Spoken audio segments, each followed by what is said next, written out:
Bonjour Henri, Bonjour Emmanuel, comment allez-vous? ça va très bien. Bon, vous voyez quand même que Oui. ça a changé. Ça va très bien. Bon, ok. Alors, de quoi Ouais. allez-vous nous parler ce matin, vous, Ça va très Henri? bien. Bon, À quoi? c'est formidable parce qu'on dit ça va très bien parce que finalement on est content de se revoir, puis bon, en fait ça va très mal. Mais bon, Sur quoi vais-je vous donner la réplique?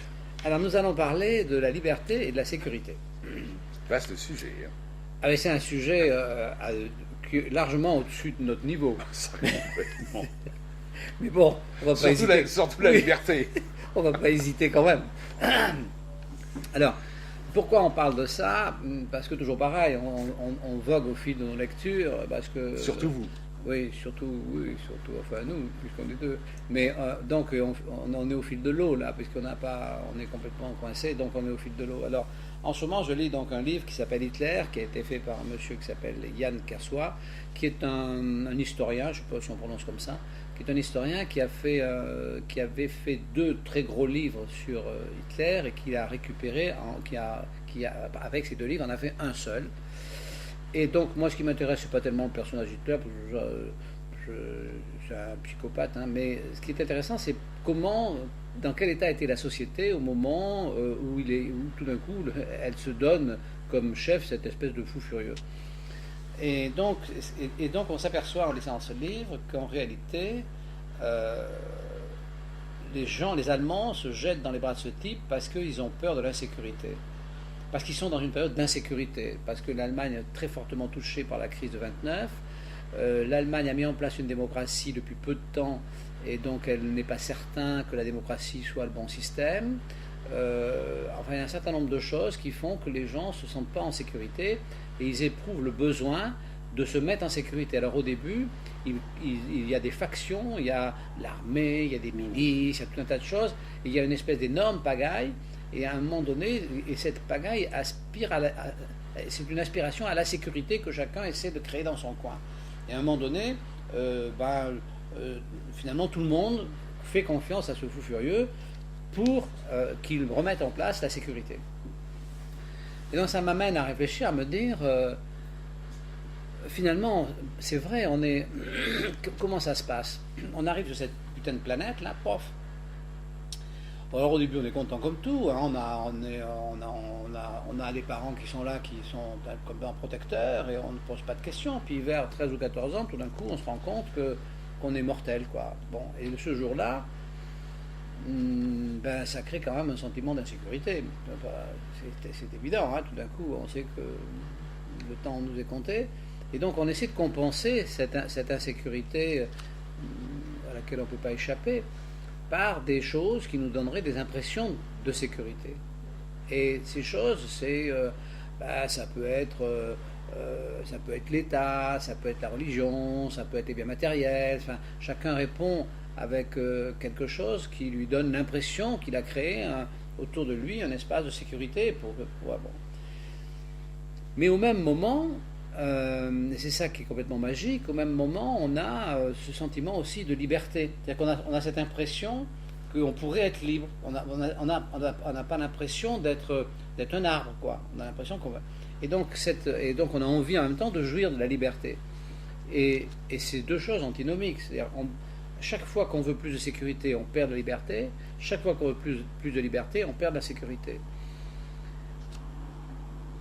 Ça, c'est bon pour nous, mais c'est bon aussi pour la société. Et donc, quelquefois, la société, quand elle perd trop la sécurité, qu'elle devient, je dirais, un peu angoissante, là, on ne sait pas ce qui peut se passer. Et effectivement, on est là.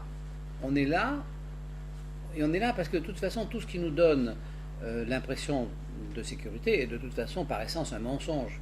Elle n'existe pas, cette sécurité. Et ce mensonge, au bout d'un moment, il arrive à un terme, parce que les gens disent, mais non, là, on se fait entuber, quoi. Donc, je pense que c'est ce qui se passe aujourd'hui pour l'État. Je pense que l'État a finalement eu la prétention de remplacer. Alors, on a eu l'impression de sécurité par la religion. Bon, nous, on a connu ça. Ça n'a pas marché parce que, évidemment, chaque fois qu'on cherche la sécurité quelque part, comme on abandonne de la liberté, il y a des gens qui en profitent.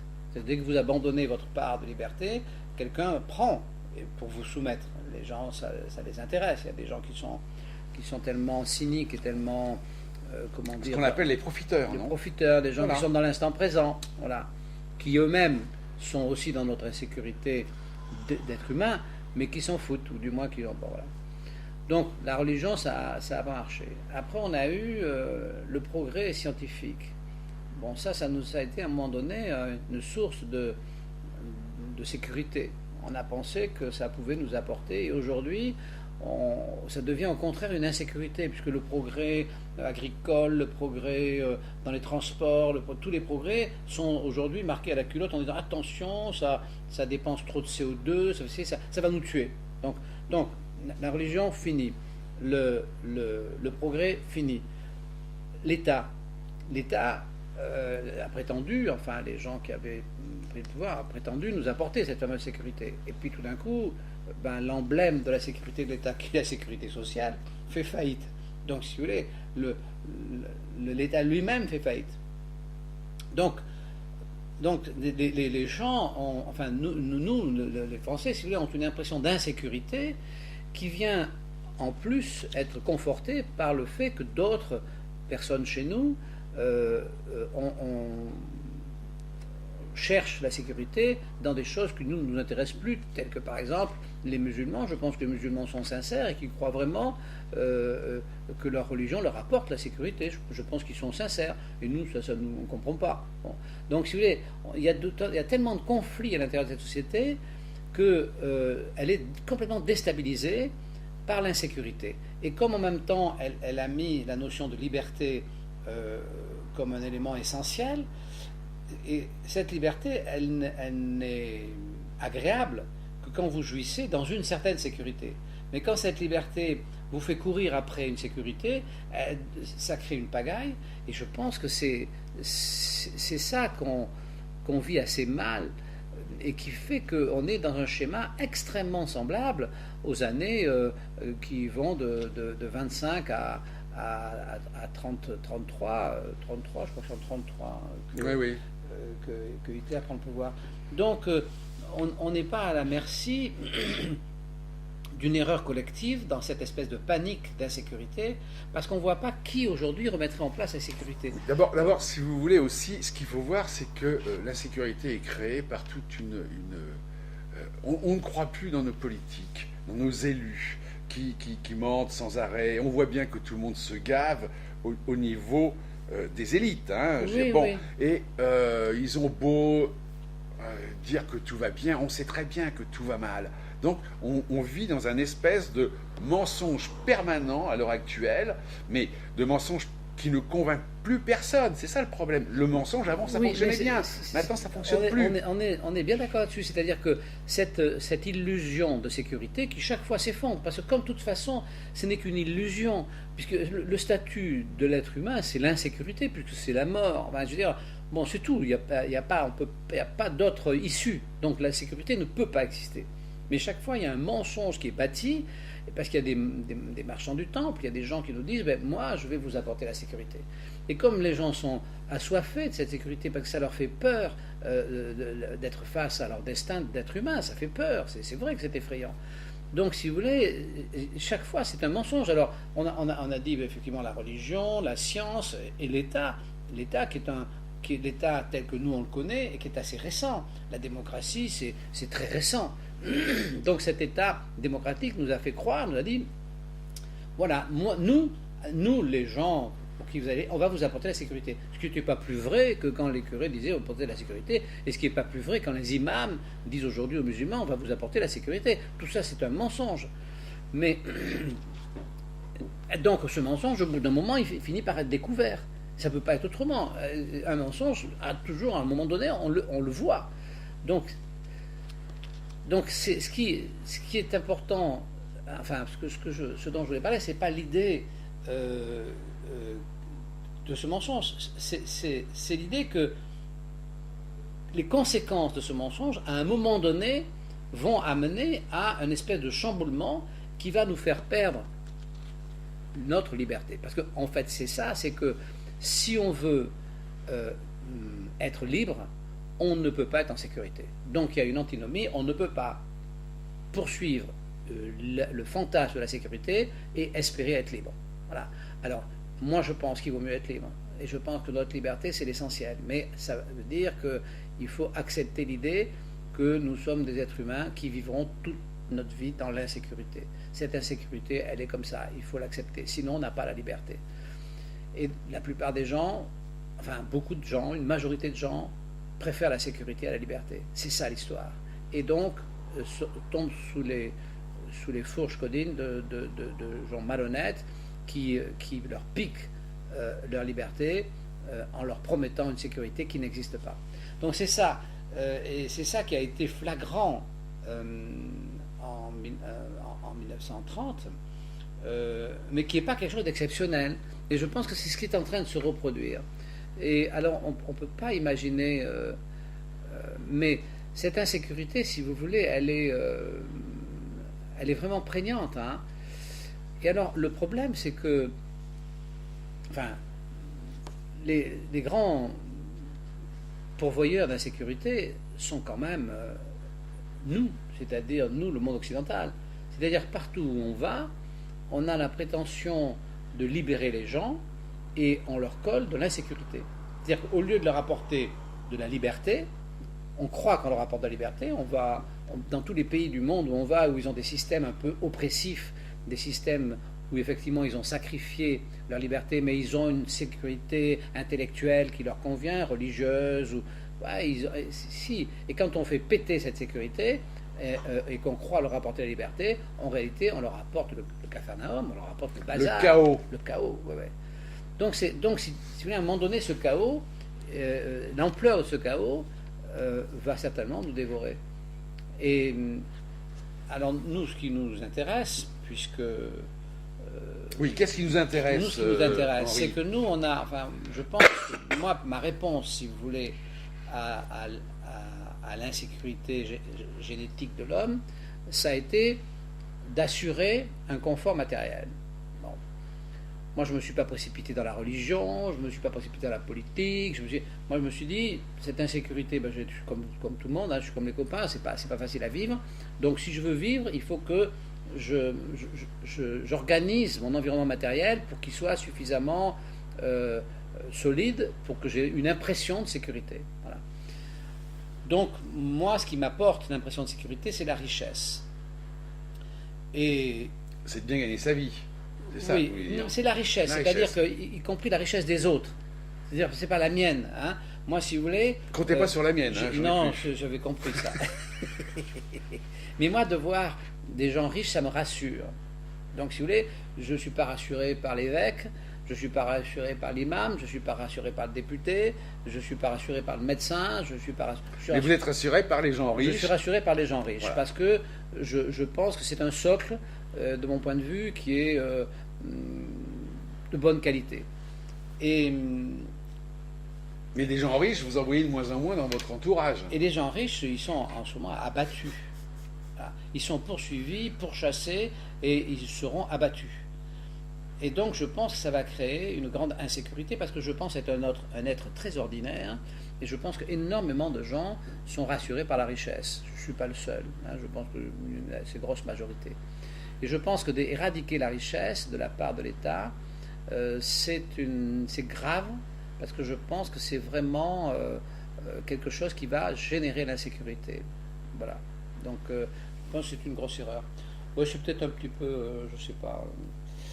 Je réfléchissais à ça, parce que bon, on sent bien que ça va pas. En fait, c'est quand même, on n'est pas bien, quoi. Je sais pas, on n'est pas bien.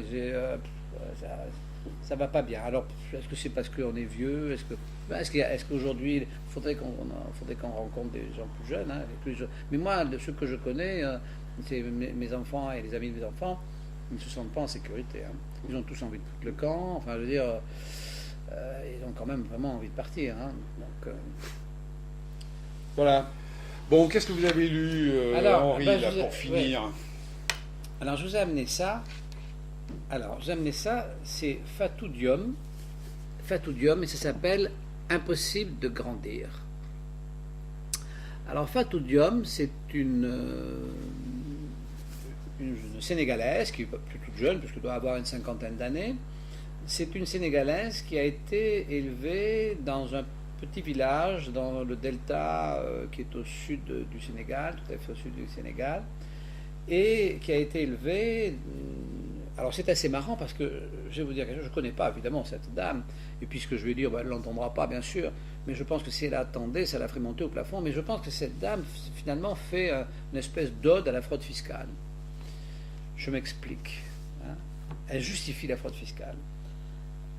Elle est élevée dans une société donc villageoise du Sénégal, dans laquelle les traditions sont extrêmement présentes.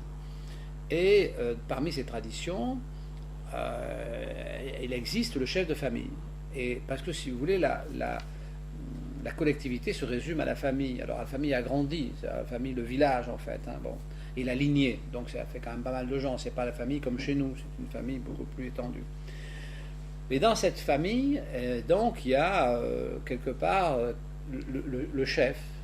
Et au chef, c'est-à-dire on doit un impôt en réalité, parce qu'on lui doit du travail tant qu'on est là, on lui doit de l'argent si on part, on doit donner une partie de ce qu'on a gagné si on part. C'est-à-dire qu'en fait, ce chef qui a la prétention d'être le pilier du village, en échange de ça, considère que lui et ses proches doivent recevoir un dû, ce qui est du point que le système de l'impôt. C'est-à-dire c'est le système de l'impôt, mais appliqué au village, au lieu d'être appliqué à l'État. Bon. Et elle nous démontre qu'elle a voulu être libre pour s'affranchir de cette contrainte-là. C'est-à-dire qu'elle refuse d'être esclave, elle refuse de payer. Elle refuse de payer. Et pour ne pas payer le prix, elle va subir des choses absolument épouvantables. C'est-à-dire qu'elle va continuer ses études parce qu'elle a un instituteur qui la remarque, mais pour continuer ses études, il va falloir qu'elle quitte son village, qu'elle aille à Dakar à 13 ans. Qu'elle fasse des petits boulots. Il faut qu'elle s'expatrie, quoi. Oui, il faut qu'elle s'expatrie. De son village. De son village. Il faut qu'elle fasse des petits boulots. Là, elle tombe amoureuse d'un Français, elle part avec lui en France, et la famille de ce Français la rejette parce qu'elle est black. Elle n'est pas con, hein. Moi je pense que la famille a perdu. Mais donc, et elle se retrouve divorce, et elle se retrouve en France où là elle est immigrée, elle n'a pas de boulot, et elle finit quand même par être prof de fac et à Strasbourg, et puis par devenir un écrivain. Alors moi je trouve que c'est absolument passionnant parce que dans cette histoire, on va voir que dans ce village, il y a exactement les mêmes passions, les mêmes caractères, les mêmes individus que ce qu'on peut trouver chez nous. Il n'y a pas de différence. Il y a des gens droits, des gens de parole, il y a des profiteurs, il y a des cyniques, il y a des fumiers de lapin, il y a des faux culs, il y a tout pareil. Et elle s'en va, et elle paie le prix de la liberté. En fin de compte, c'est pas une ode à la fraude fiscale. Pas du tout. Je pense que c'est une ode à l'exil fiscal. À l'exil fiscal. Voilà, à l'exil fiscal. Oui, oui. À l'exil fiscal. Mais qui commence quand même par la fraude fiscale, parce qu'au début... Oui, elle déclare pas tout. Oui, voilà. Au début, elle est dans le système, elle est chez elle, et elle refuse. Oui. Elle paye pas. Mais de toute façon, comme en elle part pas tout de suite. En France, je crois que la majorité des gens, que ce soit fonctionnaires ou pas, oublient de déclarer les petits boulots qu'ils font à droite ou à gauche. Oui, c'est ça. Moi, je pense que oui. Voilà. C'est ça qui m'a stupéfait il n'y a pas tellement longtemps, de me rendre compte que des amis très proches avaient tous effectivement fait une impasse, on va appeler ça comme ça, et que cette impasse, personne n'avait jamais su. Enfin, mais ça, c'est sûr, parce que l'oppression, on est vraiment dans le cadre de l'oppression qu'elle a vécue. Et alors, ce qu'elle dit, oui, mais vous avez raison, c'est vraiment l'exemple de l'exilé, quoi. Hein. Mais quand elle dit l'oppression ne dépasse pas le cadre de ses possibilités. C'est-à-dire que quand c'est vraiment la caverne de Platon, quand on est dans l'espace où il y a l'oppression, il suffit de se déplacer d'un peu, puis il n'y a plus l'oppression. Ouais. Alors par contre, il peut y en avoir une autre. Parce que notre ami Fatou Diomé, là aujourd'hui, elle gagne des sous et tout, et on laisse un paquet sur la table. Hein. Ça, c'est clair. Hein. Si elle est en France, oui, elle doit en laisser un paquet sur la table. Oui, ça, c'est clair. Bon, c'est très bien, mais il faut s'arrêter là. Oui, il faut qu'on s'arrête. On a dépassé notre temps écoutez, écoutez, raisonnable. À la prochaine fois, alors. À la prochaine fois. Allez, au revoir. Au revoir.